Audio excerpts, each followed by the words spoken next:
So in this video I will be explaining the concept of free expansion, and I will also list some of the misconceptions that many people have about this process. So let us now define the process of free expansion. It is a process where a gas is expanding without any resistance. So let us take a quick example. So in this case we are considering a insulated chamber. So in this insulated chamber there is some partition at the half of the side of the chamber. There is a partition, and in this half there is some gas which is there, and in this half of the other half of the part it is completely vacuum. Now let us assume that the initial state of this gas be P1, V1 and T1 respectively. So now what we are going to do is we are going to remove this partition. Okay, so when we are going to remove this partition, so the what happens is that the gas molecules quickly starts to spread over this full chamber. So this is during partition removal, and when the final stage is reached, the entire gas molecules are going to be spread in the complete chamber. So let us assume this final state to be P2, V2 and T2. So now let us do some thermodynamic analysis on this free expansion process. Okay. Now we have assumed that initial pressure is P1, initial volume is V1, and initial temperature is T1, and final pressure is P2, volume is V2 and temperature is T2. So by seeing it, it's obvious that the same gas molecule is going to expand. So this is an example of closed system. Since there is no mass that is added, so mass is going to remain constant throughout the process. Okay.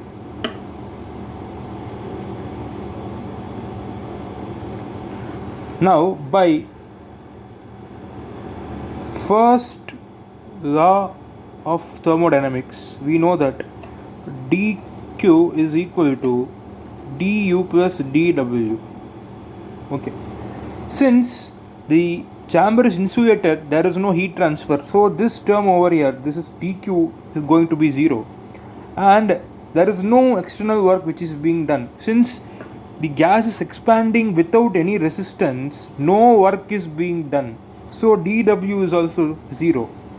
So in this case we got a beautiful relation, that is du is 0. So from this equation we can deduce from important relations. So if the assumed gas is an ideal gas, then since du is equal to 0, so initial internal energy is going to be final internal energy. Since for an ideal gas internal energy is just a function of temperature, so T1 is going to be T2. So initial and final temperature are going to be equal. This is true for an ideal gas, but for a non-ideal gas, if the gas is a real gas, this term still du is 0, but for non-ideal gas internal energy is not just a function of temperature. So in this case T1 is not going to be equal to T2. Now let us consider this case. Let us assume that the gas is an ideal gas. Okay, so T1 is equal to T2. Similarly, we can also deduce that since for an ideal gas enthalpy is also a function of temperature, so since T1 is equal to T2, so H1 is also going to be equal to H2. This is also an important relation.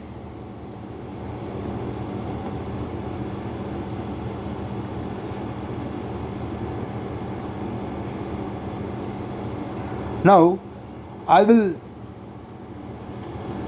say one important myth that many people have about free expansion. Since in this case I have derived that T1 is equal to T2, many people think that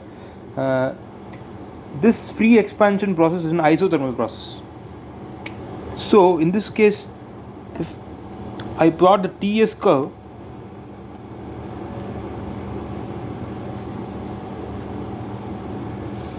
This is our initial temperature T1 and this is our final temperature T2. It is clear that T1 is equal to T2. So many people think that this is an isothermal process. So for isothermal process we have, it should be like this. But it is not. Free expansion is not an isothermal process. I will explain why. In this case what happens is that only the initial temperatures and final temperature, that is T1 and T2, are equal. But for free expansion process, the TS diagram will be somewhat like this. From this graph it is clear that only the initial temperatures and final temperature are equal, but the intermediate temperatures are changing. Where for an isothermal process, a temperature has to be equal continuously at all the points, but in this case it is not so. This is because when we remove the partition, what happens is that during expansion the temperature is suddenly dropping here, and after reaching this walls of the chamber, what happens is that due to internal friction between the molecules, the temperature starts to rise and again it rises to T2. So by that it will be equal to T1. So intermediate temperatures are not equal to T1 and T2. So this process is a free expansion. This dotted line is free expansion process. Now this process, let us apply the entropy principle to check whether this process is reversible or irreversible. Okay. According to entropy principle, for an irreversible process, the change in entropy of surrounding should be greater than 0. That is, entropy change of system plus entropy change of surrounding should be greater than 0. So in this case the system is this chamber and the surroundings is, so in this case there is no heat transfer to the surroundings from the system or vice versa. So the entropy change of surroundings is automatically 0. So this is reduced to entropy change of system should be greater than 0. So this, if this process is irreversible, the change in entropy of this system should be greater than 0. So now let us calculate the entropy of this process. Now from TDS equation we have TDS is equal to du plus PdV. Since we have derived that u1 is equal to u2, du is equal to 0.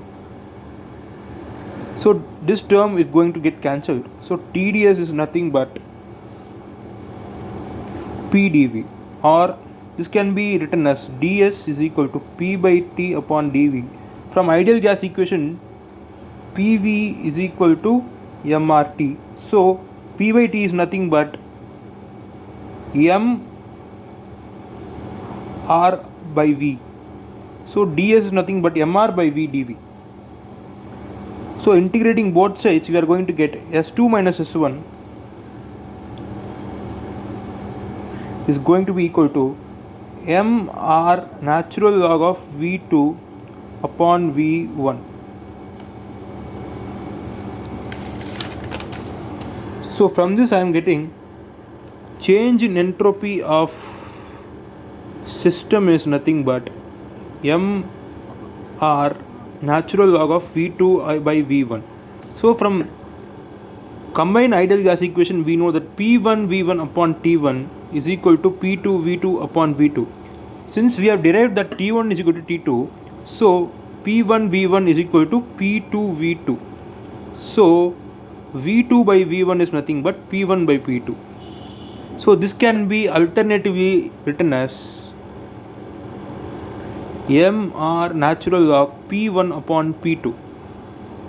Now since we are going to use this equation now, TS system is nothing but mR ln V2 by V1.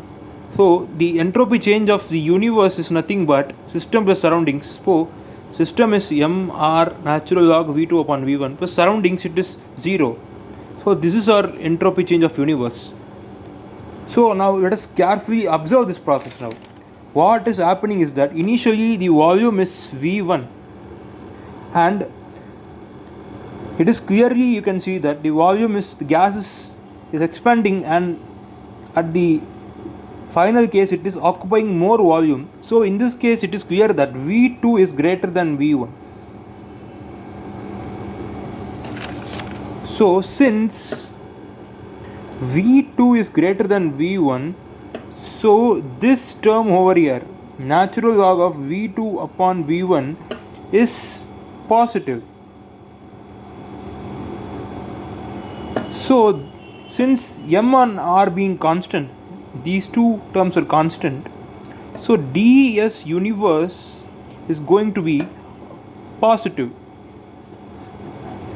So since the entropy change of the surround universe is positive, therefore it can be concluded that free expansion